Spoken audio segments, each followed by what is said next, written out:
On an ordinary dump of snow of 6 inches, we usually would have 12 graders, 12 loaders, 3 sidewalk machines, and they would hit that. But we're never going to get caught with having no equipment because private industry can't supply. And actually it's about the same prices renting on a short-term basis.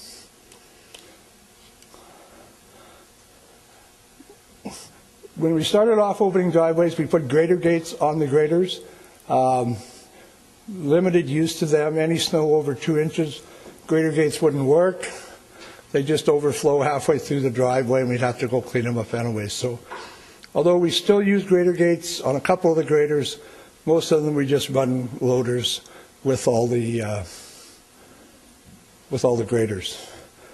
Faster cleanup in residential areas.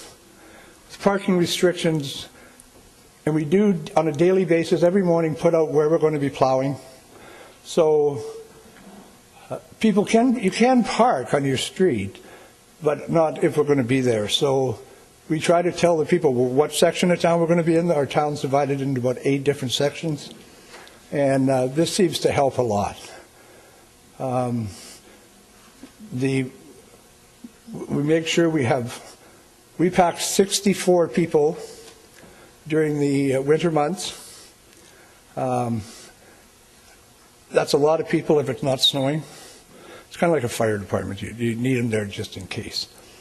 So we just went out 4 years ago and developed a snow dump at a cost of about $1 million. It's an abandoned gravel pit that works wonderful, except we are creating a glacier because the last 2 years we put so much snow in it, it has not all melted. We went with a different type of product downtown. We were getting in trouble with the environmental people over our sand that we use, which is the ordinary sand that the highways would put on the highway, because of the high dust and air polluting. So we went with a rock. It's basically a 3/8 inch rock, 90% fractured, with liquid de-icer added. We do get a lot of complaints about cracks in the windshield, but the dust problem downtown is considerably lower. The snow and ice budget, the original budget used to be $2 million. We're up to $4.8 million a year in snow removal budget, and probably looking for more. We recently completed our salt management plan, which was a requirement by the federal government. Any municipality that uses over, I believe, 500 tons of salt a year has to have a salt management plan. About 3 years ago, the Parks Division, who, as you can well imagine, are quieter in the wintertime than the summertime, took over looking after all the civic facilities. And their mandate is, by the time the doors open in the morning, the snow has to be shoveled off the stairs and the walkways and so on and so forth. And they also look after the facilities, parking lots, city halls, CN Center, and all them. That little endeavor alone costs around $200,000 a year.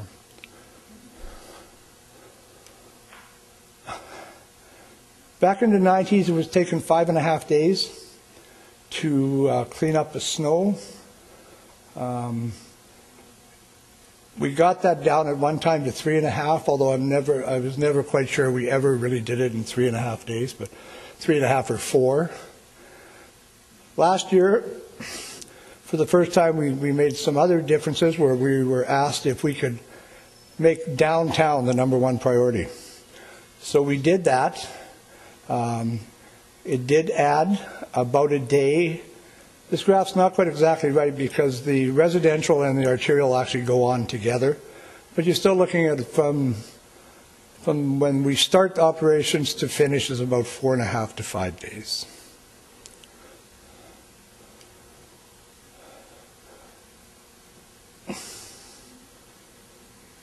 The parking restrictions within, like I mentioned before, in the residential area has helped a lot to get residential cleaned up. We released all the equipment. We put city operators on them, so we're not stuck or caught with no equipment. We have an elaborate training program we're carrying out every year to upgrade and bring new operators online.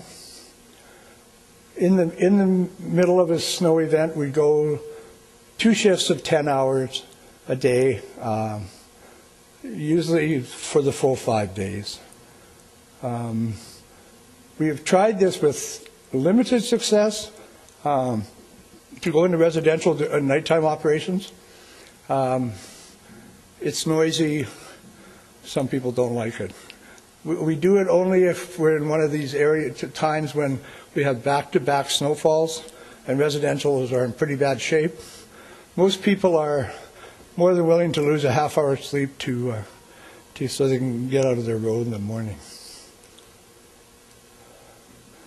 Public attitude towards snow operations has changed dramatically. And I think we're meeting current expectations, although they have changed from the early 90s. I think our operations are effectively delivered, and most, and that's a key word, public expectations are being addressed. City's council mission to improve the quality of life is being supported by our snow operations. This was a thing in the paper in January of 2000. The city crews are to be commended for a job well done after a big dump of snow of almost a half a meter. In many cities, the snow clearing crews will clean the street, leaving huge mounds of snow at the end of your driveway. Not in Prince George, where they clear the end of your driveway.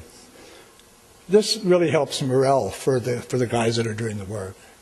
And they do go that extra mile. This is, on the transit side of it, the bikes, all the latest buses we got have bike racks on. Just this year we finished putting up 16 new bus shelters, I think. And we're giving snow clearing priority because with our sidewalks machines, as we blow by the bus shelter, we would basically fill them in. So now we have to take the snow out. So, and that's now becoming a priority. This picture here is a picture from Japan where they have heated sidewalks.